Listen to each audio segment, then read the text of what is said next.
아내의 등장. 폐병정이 가쿠타로는 오늘도 아내가 혼자서 나가는 바람에 멍하니 집을 지켜야만 했다. 처음에는 아무리 사람 좋은 그라도 격분하면서 헤어지자는 둥 말싸움도 했지만 폐병이라는 약점이 점점 그를 체념하게 만들었다. 앞날이 머지않은 자신이나 귀여운 자식을 생각하면 함부로 행동할 수도 없었던 것이다. 그런 면에서는 제3자인 만큼 동생 카쿠지로 쪽이 훨씬 더 시원시원한 생각을 갖고 있었다.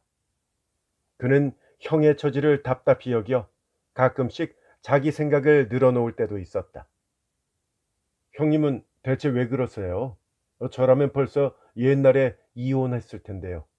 그런 사람이 뭐가 불쌍하다고. 그렇지만 카쿠타로에게 단순히 안 됐다는 감정만 있는 것은 아니었다. 하기사 지금 아내 오세이와 헤어진다면 아내는 일전 한 푼 없는 학생이나 다름없는 불륜 상대와 당장 뭘 먹고 살아야 할지도 모를 한심한 신세가 되리라는 것은 뻔한 일이다. 아내의 그런 처지가 가엾은 것도 사실이지만 그에게는 또 다른 이유도 있었던 것이다. 물론 자식들의 장래도 장래고 부끄러워서 동생에게는 털어놓지 못했지만 그가 그런 대우를 받아도 아내를 포기할 수 없는 이유가 있었다. 그래서 아내가 혹시 자기를 버리고 떠날까봐 두려워서 불륜을 책망할 마음까지 접어들 정도였다. 아내 오세이도 이런 남편의 마음을 지나칠 정도로 잘 알고 있어서 거창하게 말하면 두 사람 사이에는 안목의 타협과도 비슷한 묵계가 성립되어 있는 것이다. 오세이는 내연남과 즐기고 남는 시간에는 지극정성으로 카쿠타로를 애무하는 것을 잊지 않았다. 카쿠타로는 이런 아내의 눈꼽만치 남은 정에 의지하며 마음에 들지는 않아도 받아들일 수밖에 달리 도리가 없었던 것이다. 그래도 자식을 생각하면 그렇게 내 고집만 부릴 수는 없잖아. 앞으로 1년이 될지 2년이 될지 모르지만 내 수명이야 이미 정해져 있는 건데 이러다가 엄마까지 잃어버린다면 자식이 너무 가엾지 않겠어? 그냥 좀 참아볼 생각이야. 그러다 보면 오세이도 분명 마음을 돌릴 날이 올 거야. 카쿠타로는 이렇게 대답하면서 동생을 더 답답하게 만들기 일쑤였다. 그러나 카쿠타로의 이런 마음을 빌어 오세이는 마음을 돌리기는커녕 더욱더 불륜에 빠져들고 있었다. 그런 일에는 오랜 병을 앓으면서 자리 보전을 하고 있는 가난한 그녀의 아버지가 주로 이용되었다. 오세이는 친정아버지 병문안을 간다는 핑계로 사흘 걸러 집 밖으로 나갔던 것이다. 과연 정말로 친정에 갔는지 어떤지 조사해 보는 것도 사실은 의미 없는 일이었지만 카쿠타로는 그런 것조차도 알아보려고 하지 않았다. 기이한 마음씨였다. 심지어 그는 자기 자신에 대해서조차도 아내를 비호하는 듯한 태도를 취했다. 어제도 오세이는 아침부터 정성을 들여 모양을 내더니 서둘러 외출했다. 친정에 가는데 뭔 화장을 그렇게 해? 그런 면박이 입에서 나오려고 하는 것을 카쿠타로는 꾹 참고 있었다. 요즘은 그렇게 하고 싶은 말도 제대로 하지 못하는 자신의 서글픔에 일종의 쾌감조차 느끼게 되었다. 아내가 나가버리면 그는 할 일 없이 취미를 가장해서 분재를 매만졌다. 맨발로 뜰에 내려가 흙을 묻히다 보면 다소 마음이 편해졌고 또 그렇게 취미에 열중한 듯 가장하는 것이 자신은 물론이고 남들 보기에도 필요했기 때문이다. 하녀가 점심 준비가 다 되었다고 지금 드시겠느냐고 물을 때도 하녀조차도 조심스럽고 가련한 눈으로 자신을 보는 것이 카쿠타로로서는 괴로웠다. 벌써 시간이 그렇게 됐나? 그럼 점심이나 먹어볼까? 도련님을 불러오게. 그는 허세를 부리면서 쾌활하게 대답하는 것이었다. 요즘은 뭐든지 허세를 부리는 것이 습관이 되었던 것이다. 그런 날일수록 하녀들의 배려인지 식탁은 성찬이었지만 카쿠타로는 거의 한 달 가까이 음식 맛을 전혀 느끼지 못하고 있었다. 바깥에서는 골목대장 노릇을 하는 아들 세이치도 집안의 냉랭한 분위기를 느끼면 금세 풀이 죽어버리곤 했다. 엄만 어디 갔어? 대답은 벌써 짐작하면서도 물어보지 않고는 역시 안심이 안 되는 모양이었다. 외할아버지 댁에 가셨답니다. 라고 하녀가 대답하면 아들은 7살 나이에 어울리지 않는 냉소를 지으면서 흥하고 콧방귀를 뀌면서 밥만 퍼먹는 것이었다. 어린아이지만 그 이상의 질문을 하는 것은 아버지께 죄송하다는 눈치였다. 아들에게도 역시 그만의 허세가 있는 것이다. 아빠, 친구들 불러서 놀아도 돼? 밥을 다 먹고 나니까 세이치는 어리광을 부리듯이 아버지의 눈을 바라보았다. 가쿠타로는 어린 아들이 할 수 있는 최대한의 추종을 보는 듯해서 눈물겹게 사랑스러웠고 동시에 자기 자신에 대한 불쾌감을 느끼지 않을 수 없었다. 하지만 그의 입에서 나오는 말은 결국 언제나처럼 허세 이외에는 아무것도 없었다. 그럼 불러도 되지만 얌전하게 놀아야 돼. 아버지의 허락을 받자 아들은 또 아들 나름의 허세일는지는 모르지만 아이 좋아, 정말 좋아. 환호성을 지르면서 너무도 즐거운 듯이 쾌활하게 바깥으로 뛰어나가더니 얼마 안 돼서 서너 명의 놀이 친구들을 끌고 왔다. 그리하여 가쿠타로가 밥상 앞에서 이를 쑤시고 있을 때는 벌써 방에서 우당탕 퉁탕 시끄러운 소리가 들려왔다. 아이의 방은 웬만해서는 조용해지지 않았다. 술래잡기라도 시작했는지 방에서 방으로 달리며 하녀가 주의를 주는 소리 등이 가쿠타로의 방까지 들려왔다. 개중에는 숨느라고 엉겁결에 카쿠타로의 겉조구리까지 들추는 아이도 있었다. 그들은 카쿠타로의 얼굴을 보자 화들짝 놀라 아저씨다 하는 소리를 지르면서 건넌방으로 달아나 버렸다. 그러다 결국 세이치까지 카쿠타로의 방으로 난입하더니 난 여기 숨을래 하면서 책상 아래 몸을 숨기는 것이었다. 그런 광경을 보고 있으면 가쿠타로는 즐겁고 유쾌해서 마음이 흐뭇했다. 그러다 문득 오늘은 나무 다듬는 것을 그만두고 아이들과 어울려 놀아볼까 싶은 마음이 들었다. 저 얘야, 시끄럽게 장난치지 말고 아빠가 재미있는 얘기 해줄 테니까 모두 불러오렴. 신난다. 세이치는 얼른 책상 밑에서 튀어나와 뛰어갔다. 우리 아빠 정말 이야기를 재밌게 하셔. 이윽고 세이치는 그런 난처한 소개를 하면서 부하들을 이끌고 카쿠타로의 방으로 입장했다. 어서 얘기해 주세요. 난 무서운 얘기가 좋아. 아이들은 올망졸망 호기심에 눈을 반짝이면서 모여 앉았다. 어떤 아이는 부끄러운 듯이 겁먹은 표정으로 카쿠타로의 얼굴을 바라보았다. 아들의 친구들은 카쿠타로의 병세를 모르고 있었고 설령 알고 있었다 해도 애들이니까 어른들처럼 지나치게 신경을 쏟는 태도는 보이지 않았다. 카쿠타로는 그런 게 좋았다. 요즘 들어 가장 활기가 넘쳐난 그는 아이들이 좋아할 만한 얘기거리를 생각하면서 옛날 옛적 어느 왕국에 욕심 많은 왕이 있었단다 하면서 이야기를 시작했다. 한 가지 얘기가 끝났지만 아이들은 하나만 더 해달라며 졸라댔다. 그는 아이들이 원하는 대로 2가지, 3가지 이야기를 계속했다. 그렇게 아이들과 어울려 옛날 이야기를 하는 동안 그는 점점 더 기분이 좋아졌다. 자, 이쯤에서 얘기는 그만하고 이제는 숨바꼭질이나 하면서 놀지 않겠니? 아저씨도 숨바꼭질 함께 할게. 마지막으로 그는 아이들에게 제안했다. 아이들도 바라던 바였던 듯 그 자리에서 찬성했다. 자, 그럼 이 집 안에서만 숨는 거야. 알았지? 자, 가위바위보. 그는 아이처럼 들떴다. 앓고 있는 병 때문에 더욱 그랬을 수도 있고 아내의 부정에 대한 또 다른 허세였는지도 몰랐다. 그게 어느 것이든 그의 거동에는 자포자기의 심정이 섞여 있었던 것은 확실했다. 처음 두세 번은 그가 굳이 순례가 돼서 아이들의 천진한 은신처를 찾아 헤맸다. 그러다가 질리면 이번에는 반대로 아이들과 함께 벽장이라든지 책상 밑 같은 곳에 커다란 몸을 숨기느라 용을 썼다. 숨었니? 아직 하면서 주고받는 소리가 온 집안에 시끄럽게 울려 퍼졌다. 카쿠타로는 혼자서 자기 방에 딸린 어두운 벽장 속에 몸을 숨기고 있었다.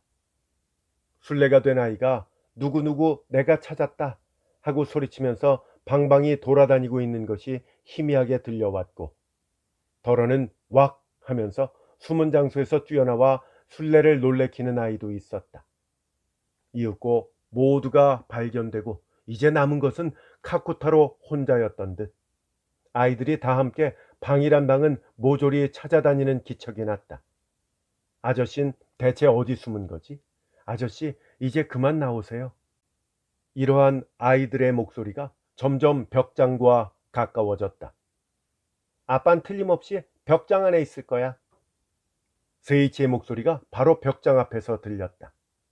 카쿠타로는 금방 들키게 되자 아이들을 좀 더 애타게 하려고 벽장 안에 있던 장괴 뚜껑을 살짝 열고 안으로 들어가서 다시 편하지 않게 닫고는 숨을 죽였다. 괴 안에는 뭔가 이불 같은 게 들어있어서 마치 침대에서 자는 것처럼 푹신푹신 기분이 좋았다.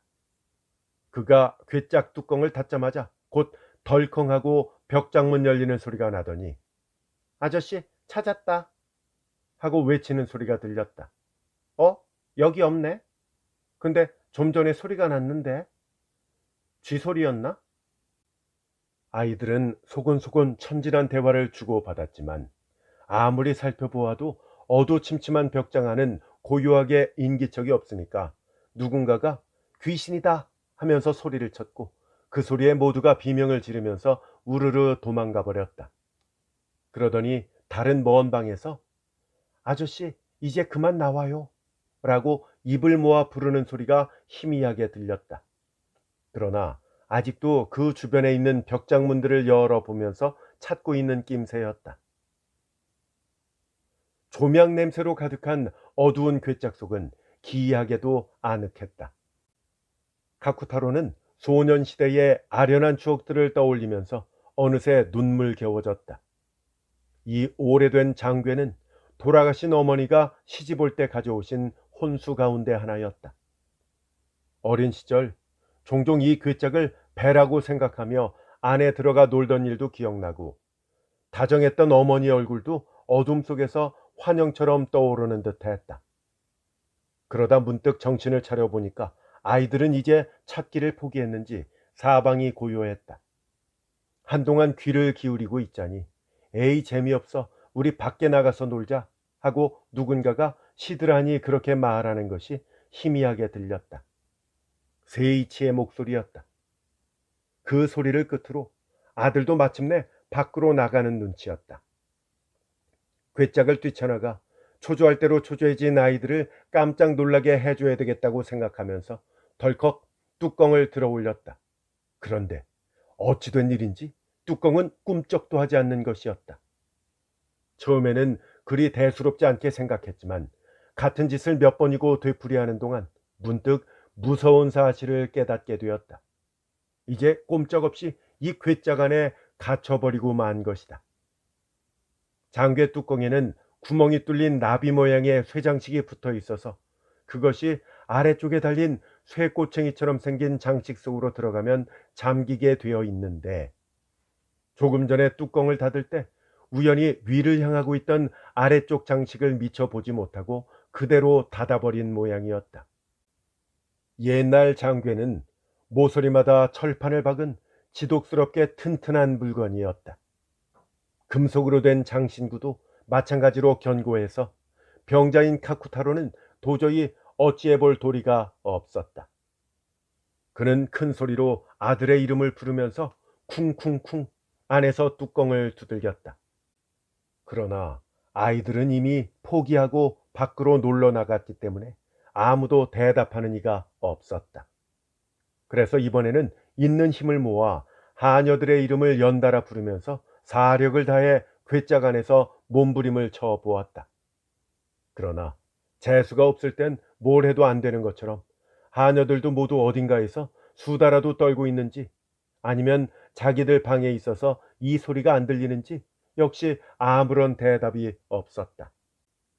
이 벽장이 붙어있는 카쿠타로의 방은 저택에서도 가장 안쪽에 위치한 데다가 한치 틈도 없이 밀폐된 나무 상자 속에서 외치는 소리가 한 칸이나 두 칸 너머까지 들릴지도 의문이었다. 더욱이 하녀들의 방은 여기서 가장 먼 부엌 옆이라서 특별히 귀를 기울여 듣고자 하는 마음이 없는 한 들릴 리가 만무했다. 카쿠타로는 점점 흥분해서 소리를 지르면서 혹시 이대로 이 괴짝 안에서 죽는 건 아닐까 걱정을 했다. 웃기는 일이었다. 설마 그럴 리야 있겠냐고. 자신의 희한한 꼴에 마음 한편에서는 웃음이라도 터질 것 같았지만 그러면서도 아주 웃을 일만은 아니라는 걱정도 들었다. 공기에 예민한 폐병 환자였던 그는 문득 어쩐지 공기가 희박해진 정도가 아니라 숨을 쉬기에도 괴로워졌다는 것을 깨달았다. 옛날에 누군가가 무척 정성을 기울여 제대로 만든 장괴라 그런지 아마도 공기가 통할 빈틈마저 없는 것이 분명했다. 그런 사실을 깨닫자 그는 조금 전에 과민한 운동에 이미 다 소진한 줄 알았던 체력을 다시금 쥐어짜듯 긁어내서 괴짝을 두드리고 발로 차면서 죽음에 대한 두려움에 몸부림을 쳤다. 그가 만약 건강했더라면 그 정도로 발광했으면 괴짝 어딘가에 구멍이라도 하나 났을지 모를 일이지만 약해 빠진 심장과 말라 빠진 손발로는 도저히 그만한 힘을 낼 수 없었을 뿐더러 공기가 희박해지면서 시시각각으로 호흡조차 곤란해졌다. 피로와 공포로 목은 숨쉬기조차 따가울 정도로 바삭바삭 말라가고 있었다. 이런 그의 기분을 과연 뭐라고 형용해야 좋을까? 만약 조금은 그럴싸한 장소에라도 갇혔다면 어차피 병 때문에 이르건 늦건 곧 죽을 목숨이었던 카쿠타로로서는 분명 지금쯤은 체념해 버릴 것이 틀림없었다. 그러나 자기 집 벽장 속 괴짝 안에서 질식사한다는 것은 아무리 생각을 해보아도 진귀하고 우습기 짝이 없는 일이었기 때문에 적어도 그런 희극적인 죽음만은 면하고 싶었던 것이다. 사실 그가 이러고 있는 동안에도 하녀들이 이 방으로 오고 있는지도 모를 일이고 그렇다면 그는 기적처럼 구조될 수도 있는 것이다. 그렇게만 되면 이런 괴로움도 한바탕 웃음으로 넘길 수 있는 일이었다. 구조될 가능성이 큰 만큼 그는 체념하기가 어려웠다. 그러니 두려움도 괴로움도 그만큼 클 수밖에 없었던 것이다. 그는 몸부림치면서 쉰 목소리로 죄도 없는 하녀들을 저주했다. 심지어는 아들 세이치까지도 저주했다. 거리로 치면 고작 20칸 정도 떨어져 있는데 그들의 악이 없는 무관심이 악의가 없었기에 더더욱 원망스러웠던 것이다. 어둠 속에서 시간이 흐를수록 호흡 곤란은 더해왔다. 이제는 소리를 낼 기운조차 없었다. 내쉬는 숨결만 묘한 소리를 내면서 육지에 올라온 물고기처럼 헐떡거렸다. 입이 저절로 커다랗게 벌어지면서 새하얀 이가 아래 위로 해골처럼 잇몸 뿌리까지 드러났다. 소용없는 줄 알면서도 양손은 정신없이 손톱으로 괴짜간 뚜껑을 긁어대고 있었다. 손톱이 벗겨져 나가는 것은 이미 의식조차 하지 않았다. 단말마의 괴로움이었다. 그러나 이런 상황에서도 아직은 구조될 것이라는 일말의 희망 때문에 쉽사리 죽음을 받아들일 수 없었던 터라 그의 육체적 고통은 한층 더 잔혹하기만 했다. 그것은 어떤 타고난 업보로 병에 걸려 죽은 자나 사형수조차도 맛보기 어려운 실로 엄청난 고통이라고 할 수 있었다.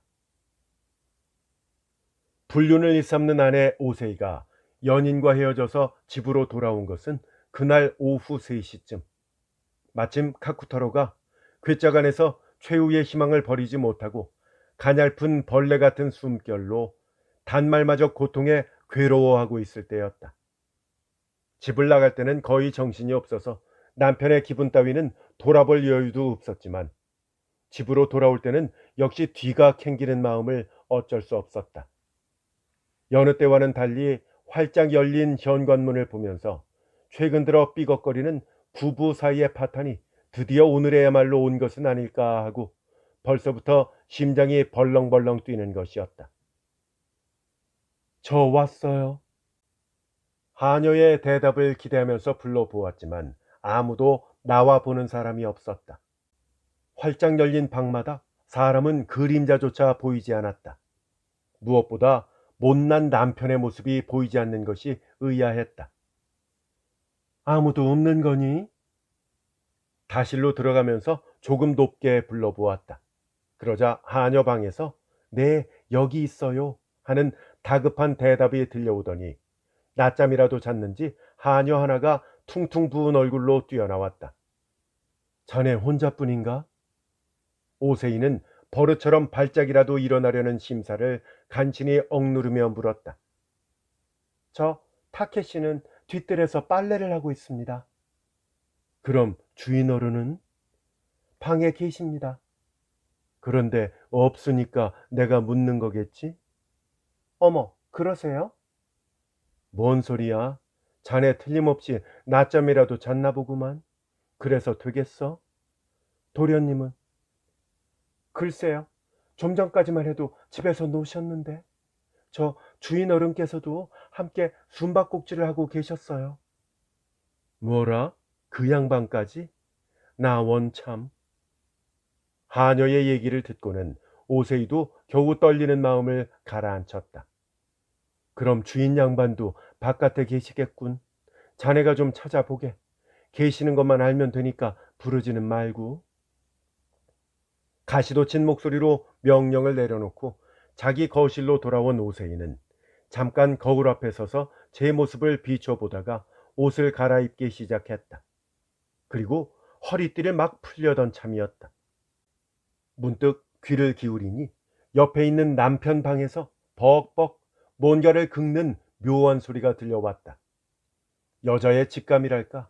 아무래도 쥐가 내는 소리 같지는 않아서 다시 잘 들어보니까 어렴풋이 사람의 쥐어빠진 목소리도 들려오는 듯 했다. 오세이는 허리띠를 풀다 말고 불길한 예감을 억누르면서 옆방 문을 열었다. 아무래도 그쪽에서 나는 소리 같았던 것이다. 도와줘. 나 여기 있어. 아주 희미하고 들릴 듯 말 듯 알아듣기 힘든 소리였지만 기이하리만치 확실하게 오세이의 귀에 닿았다. 틀림없는 남편의 목소리였다. 아니 당신 그런 괴짝 속에서 대체 뭐 하는 거예요?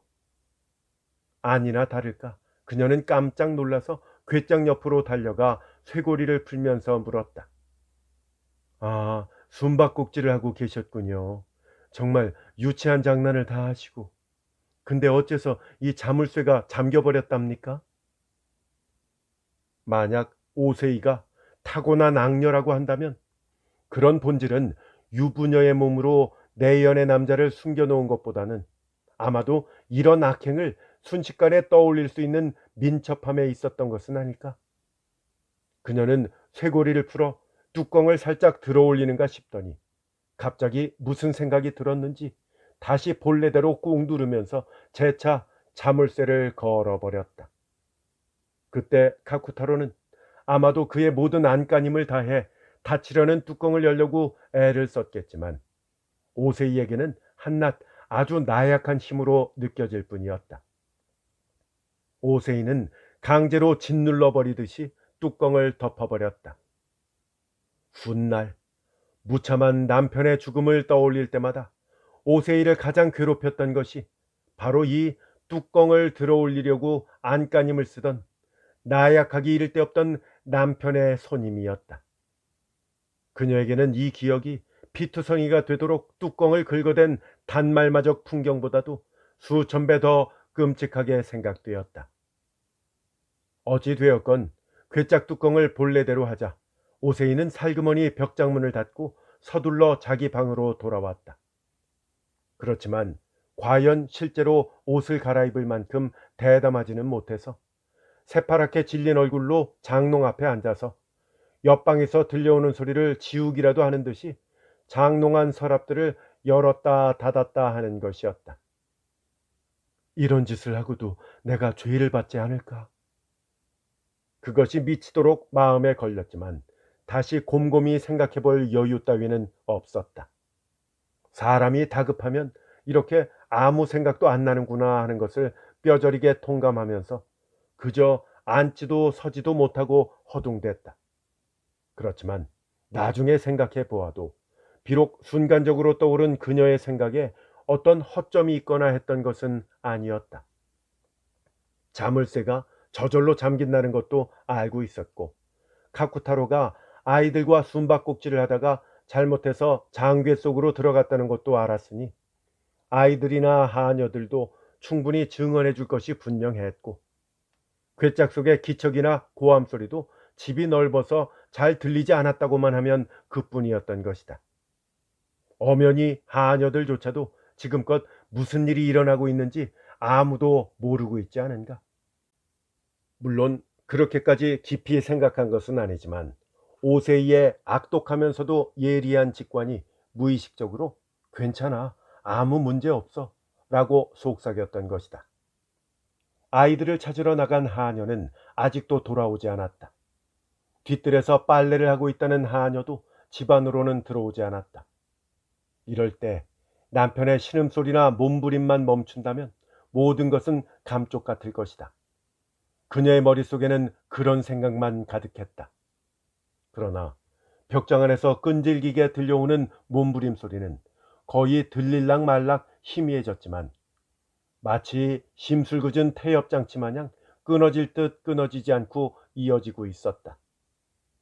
괜한 자격지심인가 싶은 생각도 들어서 벽장문에 귀를 붙이고 들어보았지만 역시나 험악한 마찰음은 아직도 그치지 않고 있었다. 그뿐 아니라 이미 바짝 말라붙은 혀로 거의 의미도 알 수 없는 주문까지 중얼거리는 기척이었다.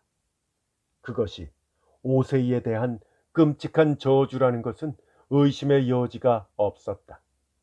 그게 너무도 두려워서 자칫 결심을 바꿔 괴짝 뚜껑을 열어줄까도 생각해 보았지만 그렇게 하면 자기 처지가 어떻게 될는지 불을 보듯 뻔한 일이었다. 이미 사리를 들킨 이 마당에 어떻게 새삼 그를 도울 수 있겠는가? 그건 그렇고 괴짝 속의 카쿠타로의 심정은 과연 어떠했을까? 가해자인 그녀조차도 결심을 바꾸고 싶도록 망설일 정도였다. 그러나 그녀의 상상은 세상에서도 보기 힘든 엄청난 그의 고통에 비하면 1000분의 1 또는 10,000분의 1도 안 되었다. 그가 거의 포기할 즈음에 마침 뜻밖에도 비록 간사한 부인이기는 해도 아내가 나타나서 자물쇠를 열어주기까지 했던 것이다. 그때 카쿠타로의 크나큰 기쁨은 무엇에 비할 수 있었을 것인가? 요즘 들어 원망스럽고 밉기만 하던 아내였지만 설령 자기가 아는 이상의 이중 삼중의 불륜을 저질렀다고 해도 또 참을 수 있을 만큼 고맙고 송구스럽게 생각했을 것이다. 아무리 병약한 몸이라고는 하지만 죽음의 문턱까지 가본 사람이라 생명이 그만큼 더 아까웠던 것이다. 그러나 그 잠깐의 환희의 순간에서 그는 절망이라는 말로는 도저히 표현하기 어려운 무간지옥으로 다시 떠밀려 떨어졌던 것이다. 만약 구조의 손길이 오지 않고 그대로 죽었다고 해도 세상에 다시 없을 고통이건만 그보다 더 수십 수백 배나 더 극심해서 도저히 말로는 다 표현하기 어려운 고통이 이 요사스러운 아내에 의해서 더해진 것이다. 오세이는 설마 그 정도로 고통이 심하리라고는 상상도 하지 않았겠지만 자기가 상상할 수 있는 범위 내에서도 남편의 고통스러운 죽음을 가련히 여긴다거나 자신의 잔악함을 후회하지는 않았다. 악녀의 운명적인 불륜의 심정을 악녀 스스로도 어쩌지 못했던 것이다. 그녀는 언제부턴가 쥐 죽은 듯 조용해진 벽장 앞에 서서 희생자의 죽음을 애도하는 대신 그리운 연인의 얼굴을 떠올리고 있었던 것이다. 평생 놀고 먹어도 될 남편의 유산, 거리낄 것 없는 연인과의 즐거운 생활, 그런 상상만으로도 죽은 자에 대한 최소한의 애도조차 있기에 충분했다. 그렇게 보통 사람으로서는 상상도 할 수 없을 만치 재빨리 평정을 되찾은 그녀는 옆방으로 건너가면서 올라간 입꼬리로 차갑게 쓴웃음을 띄우면서 천천히 허리띠를 풀기 시작했다. 그날 밤 8시쯤에 오세이에 의해서 교묘하게 계획된 사체 발견 장면이 연출되면서 키타무라가는 아래 위로 대소동이 일어났다. 친척, 평소 드나들던 사람, 의사, 경찰관, 급보를 듣고 달려온 온갖 사람들로 넓은 저택이 넘쳐났다. 사체 검사라는 형식 때문에 그대로 궤 속에 넣어둔 카쿠타로의 시체 주변에는 이윽고 검시관들이 늘어섰다. 특별히 검시관들 틈에 섞여 진정으로 통곡하고 있는 동생 카쿠지로, 거진 눈물로 얼굴을 적신 오세이. 이 두 사람이 남들 보기에는 그 얼마나 비통해했던가. 장괴가 저택 한가운데로 나오자 경관 하나가 거칠게 뚜껑을 열었다. 50쪽 전등이 추하게 일그러진 카쿠타로의 고통스러운 모습을 비추었다. 평소 단정하게 매만져 붙이던 두 발이 거꾸로 서듯이 흐트러진 모습, 단말마처럼 뒤틀린 수족, 튀어나온 안구, 더 이상 벌릴 수 없을 정도로 크게 벌어진 입. 악마가 깃들어 있지 않는 한 이런 처참한 모습을 보면 당장 그 자리에서 개과천선해야만 했으리라. 그러나 오세이는 눈을 들어 똑바로 남편의 모습을 보지는 못했지만 양심의 가책은 전혀 받지 않는지 새빨간 거짓말을 눈물로 호소하는 것이었다. 그녀 스스로도 자기가 어떻게 이토록 침착할 수 있는지 의아할 정도였다. 사람을 한 명 죽이고 나니까 빌어먹을 똥배짱이라도 생긴 건지 몇 시간 전만 해도 불륜을 저지른 외출에서 돌아와 현관문을 지날 때는 그토록 가슴이 벌렁거렸는데 지금은 자기가 생각해도 완전히 다른 사람이었다. 그런 모습을 보면 태어날 때부터 놀랍도록 잔인한 악마가 깃들었다가 지금 이렇게 그 정체를 조금씩 드러내 보이는 건지도 몰랐다. 나중에 그녀에게 다가온 위기에서도 치가 떨릴 정도로 상상을 초월한 냉정함을 유지한 것을 보면 달리 생각할 여지가 없는 듯하다. 이윽고 사체 검사는 별다른 이상 없이 절차대로 끝났고 사체는 친족들의 손에 의해서 장교에서 다른 장소로 옮겨졌다. 그리하여 비로소 조금이나마 여유를 되찾은 친족들은 그제야 괴짝 뚜껑 안쪽에 손톱으로 긁힌 무수한 자국들을 보았다. 카쿠타로의 처참한 시체를 본 적도 없고 아무 사정도 모르는 사람일지라도 그 손톱 자국은 분명 예사롭지 않게 보일 만큼 참혹했다. 그곳에는 죽은 사람의 끔찍한 망상과 집착이 어떠한 명화도 미치지 못할 만큼 선명하게 새겨져 있었던 것이다. 모두가 한 번 보고는 금세 얼굴을 돌리면서 두 번 다시 그곳으로는 눈길을 주지 못할 정도였다. 발버둥 쳤던 그 흔적에서 어떤 놀라운 것을 발견한 사람은 오세이와 카쿠지로 둘뿐이었다. 두 사람은 사체와 함께 다른 방으로 이동 중인 사람들을 뒤따르면서 장괴의 양 모서리에서 뚜껑 안쪽으로까지 새겨진 야릇한 그림자 같은 흔적을 기이한 눈길로 계속 응시했다. 아, 대체 거기에는 무엇이 있었단 말인가? 거기에는 그림자처럼 흐릿하고 미치광이의 붓처럼 떠듬떠듬하게 어떤 글씨가 적혀 있었다. 잘 보면 무수한 손톱 자국 위에 덮여서 한 글자는 크게 또 한 글자는 작게 어떤 것은 비스듬하고 또 어떤 것은 겨우 판독될 정도로 어설프지만 분명히 오세이라는 세 글자가 보였던 것이다. 형수님 이름이군요. 가쿠지로는 글씨를 읽어보던 깊은 눈길을 그대로 오세이에게 향하면서 낮게 말했다. 그렇네요. 아, 이토록 냉정한 말이 오세이의 입에서 이다지도 자연스럽게 튀어나오다니 정말 경악할 노릇이 아닌가. 물론 그녀가 그 글자의 의미를 모를 까닭은 없었다. 빈사의 카쿠타로가 마지막 생명을 다해 간신히 쓴 오세이에 대한 저주의 글, 마지막 이에 이르러서는 그 한 획을 그으면서 그대로 빈사 상태에 빠져버린 허무한 집착.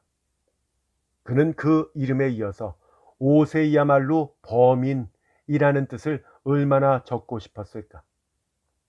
그러나 불행하게도 그 취지를 다 밝히지 못한 채 천추의 한을 품고 딱딱하게 굳어갔던 것이다. 그러나 본래 사람이 선량한 카쿠지로인지라 거기까지는 의문을 품지 않았다. 단순히 오세이라는 세 글자가 무엇을 의미할까 생각했을 뿐 그것이 형을 죽인 범인임을 알리는 것이라고는 아예 상상하지 못했다. 그저 오세이에 대한 막연한 의혹과 미련하게도 형은 죽음의 문턱에서도 그녀를 잊지 못하고 고통스러운 손끝으로 그 이름을 적었구나 싶은 허무한 기분뿐이었다. 세상에 저토록 절 걱정하셨나 보네요. 잠시 후 오세이는 이미 상대가 느끼고 있었을 자신의 불륜을 후회하는 의미도 담아서 깊게 탄식했다. 그리고 갑자기 손수건을 얼굴에 갖다 대더니 목을 놓아 크게 울기 시작했다. 어떤 명배우라도 이렇게 가짜 눈물을 쏟아낼 수는 없었을 것이다.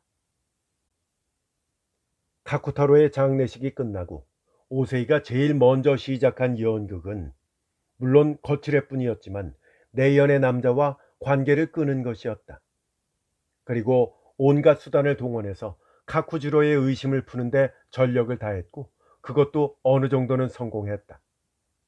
설령 일시적인 것이기는 했지만 시동생 카쿠지로는 요부의 연기에 감쪽같이 속아 넘어갔던 것이다. 그리하여 오세이는 예상했던 이상의 상속분을 얻어서 아들 세이치와 함께 살던 저택을 팔더니 끊임없이 주소를 바꾸면서 자기의 특기인 연극의 도움으로 언제부턴가 친족들의 감시로부터도 멀어져 갔다. 문제의 장괴는 오세이가 기어코 물려봤더니 남몰래 고가구점에 팔아치웠다. 지금은 이미 어떤 다른 사람의 손에 넘어갔을 것이다. 혹시라도 그 장괴 뚜껑에 무수한 손톱 자국과 무의미한 이름 서억자가 새로운 주인의 호기심을 자극한 적은 없었을까?